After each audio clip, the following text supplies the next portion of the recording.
कम इन। Sir ये रही marketing की रिपोर्ट। That's good. आप तो काफी इंटेलिजेंट है। बाय द वे टास्क काफी मुश्किल था, मैं आपने चंद घंटे में कर दिखाया। That's good. मेरा ख्याल है काम काम होता है, आसान या मुश्किल नहीं होता। मेरी जॉब थी, मैंने कर दी। काफी थकी थकी लग रही है। चाय मंगवाऊं आपके लिए? Thank you so much. Office की गाड़ी निकल जाएगी। कोई बात नहीं, मैं ड्रॉप कर दूंगा। ये मुनासिब नहीं लगता सर, मैं ऑफिस की गाड़ी में ही घर जाऊंगी।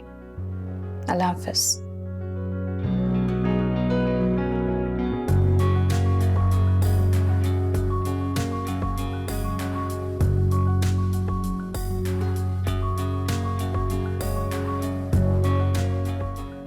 ठीक ही बनाया होगा,